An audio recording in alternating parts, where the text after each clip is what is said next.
Hello everyone, welcome back to healthy kitchen. ఈరోజు నేను చేయబోయే రెసిపీ ఏంటంటే ఇదిగోండి, పాలకూర రైస్ చేస్తున్నానండి. ఒక కట్ట నేనైతే పాలకూర కట్ట తీసుకున్నాను.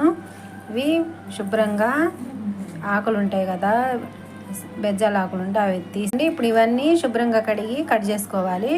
చూడండి, ఇలా శుభ్రంగా ఆకులు మంచి మంచి ఆకులు తీసుకోవాలి. తీసుకొని ఒక గిన్నెలో వేసుకున్నాను. వేసుకొని ఇప్పుడు ఇందులో వాటర్ వేసి కొంచెం సాల్ట్ వేసి శుభ్రంగా కడుక్కుందాం. కడిగి కట్ చేయాలండి. వాటర్లో వేసుకున్నాను. వేసుకొని ఇప్పుడు కొంచెం సాల్ట్ వేయాలి అండి. ఒక ప్లేట్లో తీసుకున్నాను. ఇప్పుడు చిన్న చిన్న ముక్కలుగా కట్ చేసుకుందాం. ఇవేంటంటే కట్ చేసి కడగకూడదండి, కడిగి శుభ్రంగా అప్పుడు కట్ చేసుకోవాలి. చూడండి, ఇలా కట్ చేసుకున్నాను. ఇప్పుడు మిక్సీ జార్లో వేసుకుందాం. ఇదిగోండి, మిక్సీ జార్లో వేసుకోవాలి.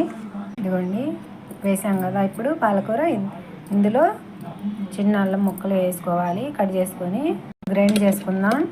గ్రైండ్ చేసాను చూడండి, ఇలా గ్రైండ్ చేసుకోవాలి.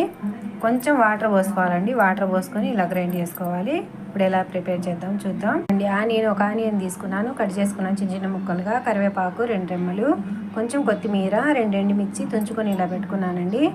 ఇప్పుడు ఇవి ఎలా చేద్దాం చూద్దాం. ఇవ్వండి, స్టవ్ వెలిగించి ప్యాన్ పెట్టుకున్నాను. ప్యాన్ పెట్టుకొని ఇప్పుడు ఇందులో తాలింపు వేసుకుందాం. ఇదిగోండి, ఇందులో 3 గరిటెల ఆయిల్ వేసుకోవాలి.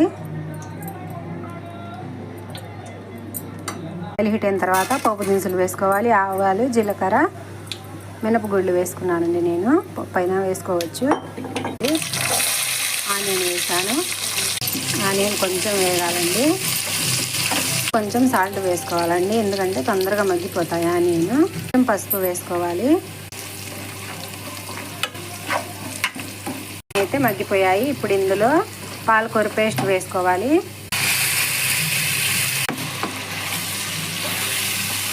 ఇదిగోండి, కొంచెం మగ్గాలండి. పాలకూర పచ్చివాసన పోయేలాగా వేయించుకోవాలి.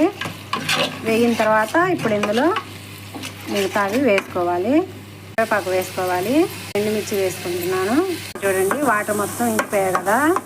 ఇలా ఫ్రై అయిన తర్వాత ఇప్పుడు ఇందులో కారం వేసుకోవాలి. 1 టీ స్పూన్ కారం వేస్తున్నాను.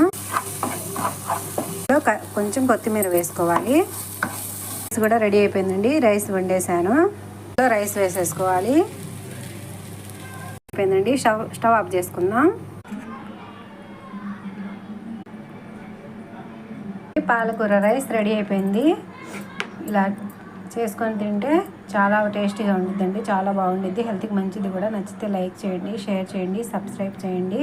మీరు కూడా ట్రై చేసి ఎలా ఉందో కామెంట్ పెట్టండి. Boy friends.